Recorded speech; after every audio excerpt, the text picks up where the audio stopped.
Have you ever wondered why some men effortlessly maintain lean, defined physiques, while others battle constant weight fluctuations despite seemingly working harder? Perhaps that's something that you can relate to. The answer isn't in superior genetics or more intense workouts. The fitness industry has been selling you the wrong solution all the time.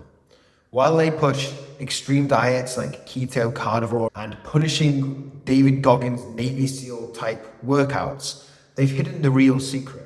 Sustainable success doesn't come from motivation or willpower. Here's the truth that most fitness gurus don't want you to know. The men who successfully reach and maintain 15% body fat, where definition is visible but they're still living a normal everyday life, aren't constantly struggling. They've simply mastered 9 specific habits that make fat loss almost automatic. These habits create a biological and psychological environment where your body naturally maintains a leaner state with minimal effort. And the best part?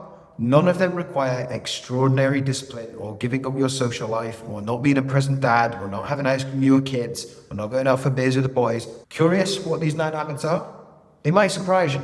Most have nothing to do with the gym or specialized diets, yet implemented correctly, they create a powerful system that transforms your body without the daily battle. Let me show you how men between 30 to 50 are finally cracking the code to sustainable leanness without the constant struggle, sacrifice, or obsession. These 9 habits will completely change how you think about body transformation. They're the same 9 habits I used whilst raising 2 kids under 5 and running multiple businesses. Habit number 1, you have to prioritize quality sleep. Sleep is the foundation that makes everything else possible. When sleep suffers, fat loss becomes much harder. Poor sleep wreaks havoc on your body. Increase in hunger hormones, which is called ghrelin, decreases satiety hormones, leptin, tanks insulin sensitivity, elevates cortisol, which is your stress hormone, reduces testosterone over time. It doesn't happen straight away, but over time. And it will impair your recovery. Combine all of those things, you can see why that would make getting in shape and fat loss on the whole a lot harder. These changes create the perfect storm for fat storage and muscle loss. To optimize sleep, there's a few simple things that you can do. Follow the 3-2-1 rule. No food 3 hours before bed, no liquids 2 hours before bed, and no screens 1 hour before. It's a pretty simple rule to follow. Make your room colder, darker with blackout curtains, and as quiet as possible. Maintain consistent sleep and wake times. That's crucial. Have good routines with that. And create a wind down ritual that signals bedtime to your brain, so that your brain knows it's time to unwind. When the 3-2-1 rule is a good way of doing that. Aiming for 7 to 8 hours of quality sleep a night is a good goal. That's hardest when you've got your kids, and I don't get 7 or 8 hours most nights, to be perfectly honest. But what I do is make sure that I'm following these things, and the rest of the chips are going to fall where they go. But as long as I'm trying to make this something that improves, that's all that matters. Habit number 2. Get strategic sunlight exposure. Your body's entire hormonal cascade is regulated by light exposure. Did you know that? This natural rhythm impacts everything from metabolic rate to testosterone reduction. Most men are unknowingly sabotaging their fat loss by living in a perpetual state of biological night, working indoors under artificial lighting, then bombarding themselves with blue light, aka your phone screen, TV screen, computer screen, until bedtime. To reset your system, get 10 to 15 minutes of direct morning sunlight within an hour of waking. If you can, get out and just go outside. Go for a little 10-minute walk. Even if you just stand there and stare at the sun, get outside. Take a short walk during sunset to signal day's end to your brain. Again, not always possible, but when possible, do these things. Take the family with you. Have fun with it. Use breaks to step outside throughout your workday. Don't just be constantly staring at the screen, at the camera, the lights. And consider getting a sand lamp during winter months if you live in northern regions. Morning sunlight exposure has been shown to reduce evening food cravings by regulating melatonin production and stabilizing blood sugar throughout the day. So don't underestimate the importance of just living in a more natural, harmonious way. Habit number 3, clean up your environment. Your environment silently dictates 90% of your daily decisions. While genetics load the gun, environmental situations pulls the trigger. The men who successfully maintain 50% body fat and lower don't have superhuman willpower. But what you do is you simply create environments that make success inevitable. You make it harder to fail. It's clean out your kitchen and trigger foods. Don't rely on your willpower to not reach in and grab that biscuit or grab the chocolate or grab the ice cream. If it's there and you've had a bad day, know you're going to grab it. Remove it. Prep meals in advance so healthy choices become the convenience choice. Anyone can do this. It's not rocket science. Keep water visible and accessible throughout your home and your workspace so you're able to drink it on a regular basis. Store workout clothes and equipment where you'll see them daily. Make it easy for you to succeed. Digital environments. Audit your social media feeds. Is what you're seeing on social media causing you more problems than it solves? Unfollow accounts that trigger unhealthy behaviors. You don't need them. You have the ability to just unfollow and block things. Use it. Subscribe to content creators who reinforce your goals. Follow people who actually uplift you and encourage you to become a better man, not people that are lowering your energetic level. Set app limits for platforms that lead to mindless eating. Set app limits in general. You don't need an hour and a half scrolling on Instagram every single day. Create phone-free zones in your home, especially in the dining area. If you've got young kids, this becomes even more important. Show them you're not glued to your screen. Be present with them. Show them what it means to be present. Remember, having junk food in your kitchen is like having drugs in an addict's home. Set yourself up for success throughout the environmental design. Drugs and food are not the same thing, just to iterate that point. But you need to put yourself in a position where you're not reaching for that junk food all the time. Embrace whole food nutrition. The most successful body recomposition happens when you focus on food quality before counting calories or macros. Food quality helps lower your calories and improve your macros, right? It goes hand in hand. Whole food provides several advantages. Higher satiety per calorie, greater thermic effect, better micronutrient profile for hormone optimization, aka everything that goes on underneath the hood, okay? Improve insulin sensitivity, reduce inflammation. You want to build your meals around lean protein sources, chicken, beef, white fish, eggs, egg whites, fibrous vegetables, leafy greens, vegetables in general. Quality carbohydrates. You don't need to be scared of carbs, you just need to be eating the right carbs. A donut's a combination of carbs and fats. Those are the ones that are highly palatable and you just want to overconsume all the time. If you're eating things like potatoes, rice, and fruits, you're fine. Healthy fats, olive oil, avocados, things like that in moderation. The 80-20 approach works well for most men. Eat whole, nutrient-dense foods 80% of the time, allowing 20% flexibility for social occasions and favorite foods. You may need to dial that into 90-10 for a while. 80-20 might be off the radar for you right now. It might be 90% of the time you'll want it. That's okay. But allow yourself to occasionally enjoy the things that you want to enjoy. Otherwise, this kind of stuff becomes a little bit unbearable. Habit number 5, know your numbers. You can't manage what you don't measure. While obsessive tracking can create a healthy relationship with food, having a baseline understanding of your energy needs is essential. If you were in debt, you would track your finances. Your body is in debt right now if you're fat. You need to lose the weight. So know your numbers. Calculating a rough calorie target.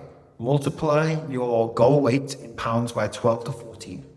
Example, 180 pound goal times 13 equals 2,314 daily calories. Track your food intake for 3 to 7 days to identify blind spots. You'll be shocked at the hidden calories that you're consuming from cooking oils and sauces, weekend alcohol consumption, biscuits you grab every evening before bed, or food from your kids' plates. Even healthy foods, granola, trail mixes, protein bars, that kind of stuff, liquid calories that you're consuming without realizing it. This is why you need to track these things for a week or two and get an idea of what are you actually consuming. It's the reason that every single client that comes to work with me does an assessment week before we begin. I need to know what we're working with, and so do you. After this awareness phase, most men can maintain progress with simple portion control strategies rather than excessively tracking. Do I think it's a good idea to track for a consistent period of time? I do, because I think it teaches you a lot about food, the way you view food, psychological aspects of food. Do you need to track forever? No. After you've done it for a while, you'll have a good idea of what works and what doesn't. But if fat loss ever starts to stall, you might want to introduce tracking again. When it comes to portion sizes, you can generate things like palm-sized protein portions, so like 2 palm-sized protein portions on your plate, fist-sized carbohydrate portions, thumb-sized fat portions, and then as much vegetables and stuff as you want. Make walking non-negotiable. Walking is the most underrated fat loss and general health activity. Unlike high-intensity training, it reduces stress hormones. High-intensity training doesn't reduce stress. It's the stress on your body. It might feel like it does, but it actually invigorates stress. Walking doesn't.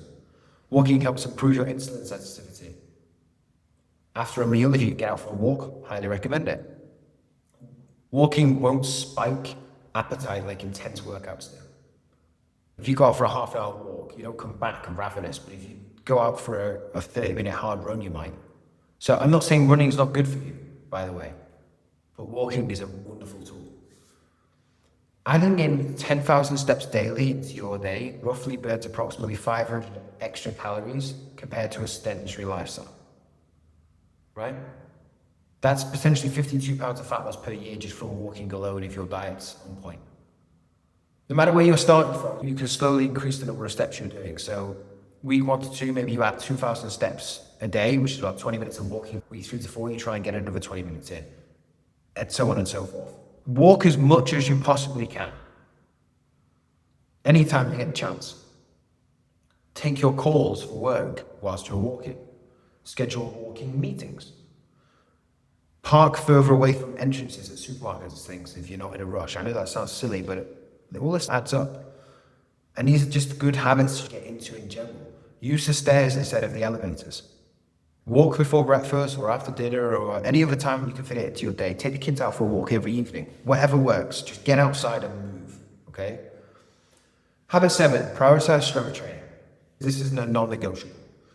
You need to be building lean muscle. You need to be getting stronger.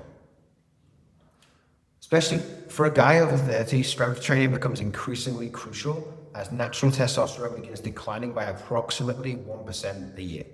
A well-designed resistance program can help you maintain or increase your muscle mass, improve your insulin sensitivity, strengthen bones and connective tissue, which means as you get older, those falls that you might occur, you reduce the risk of getting severely injured.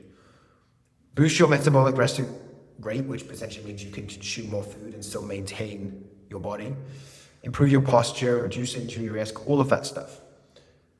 The minimum effective dose, guys, 2 to 3 times a week. If you can get 2 sessions in a week, you'll be okay. If you can get 3 or 4, fantastic. Focus on compound movements, squats, deadlifts, presses, rows, pull-ups, push-ups, the basics. The basics should always form the foundation of your strength training program. Progressive overload is important, so you want to be gradually increasing the weight you can do or the number of reps you can do on an exercise, making sure that you're getting stronger. And use all of the rep ranges, 5 reps, 10 reps, 15 reps, 20 reps. You can use them all across a program, a well-designed program. And honestly, 30 to 45 minutes a session is plenty. You can get a lot done in 30 minutes if you know what you're doing. You don't need to train like a bodybuilder, professional athlete, or how you used to train in your 20s. That's not where you are right now. Consistency is always going to trump intensity for the average guy that is running his career, he's got kids, got his relationship with his wife, all of that stuff that you're trying to maintain and keep healthy too. So you've got to balance it out. Developing emotional self-control. Lean men don't use food to manage emotions. They've developed emotional regulation strategies that don't involve opening the fridge every time they feel a little bit sad. Most men who struggle with their body composition use food as a primary stress relief valve. When work pressure, family stress, relationship conflicts, all of that stuff arise, or fatigue sets in, they turn to the comfort that they get from food and the dopamine hit from food. You want to try and develop alternative coping mechanisms to this. So physical outlets, walking, training, punching a heavy bag, going for a bike ride, yard work, taking the dog out, wrestling with your kids, whatever it is. Mental outlets, reading, journaling, meditating. Don't underestimate those. Social outlets, going out with a friend. Creative outlets, whatever you're into. Those things, if you can try and start replacing those when you get stressed and tired, instead of just consuming food all the time, are going to lead to better health in general. When emotional eating urges strike, pause and identify the emotion. What are you feeling? Why are you feeling that way? What's been going on? Ask yourself, does food actually solve this problem, or does it just give me a short-term gratitude thing that I'm then going to feel guilty afterwards? Choose a response that truly addresses the emotion, and wait 10 minutes before deciding to do anything. One of my favorite things to do when I start to feel like that, I'm going to go and read the comments. I'm going to drop down and do 10, 15, 20 push-ups, and then I'm going to see if I still feel like going for the food. A lot of the time I don't. This habit alone can eliminate hundreds of unnecessary calories consumed purely because you were being more emotional and less logical, okay? Habit number 9, play the long game. The men who successfully reach and maintain 15% body fat share one critical mindset. They play the long game. They know this isn't something that is going to happen overnight. Sustainable results require sustainable methods. They focus on system implementation rather than short-term results. They value consistency. They see setbacks as data points. They measure progress in months and years, not days and weeks. And they find satisfaction in the daily process, not just the end goal. You have to learn to fall in love with that process. If you do, it gets easier. You ride the highs and the lows. Most men attempt to reach their physique goals through methods they could never maintain long term. Think about that for a second. Their result is going to be predictable. Temporary progress followed by complete regression. Not ideal. Consider this statistic. Only about 2% of men reach 15% body fat. 2%. And a mere 0.1% maintain 12% or lower. Why is that? Usually most are chasing quick fixes rather than building sustainable habits. Could I still be doing this in 5 years is a question you need to be asking yourself. Now, there will be times where you need to do short, aggressive fat loss. It's important. But that's not something you're going to do forever. You have to transition into more of these sustainable approaches. Reaching 50% body fat isn't about finding the perfect diet, perfect workout program, or anything like that.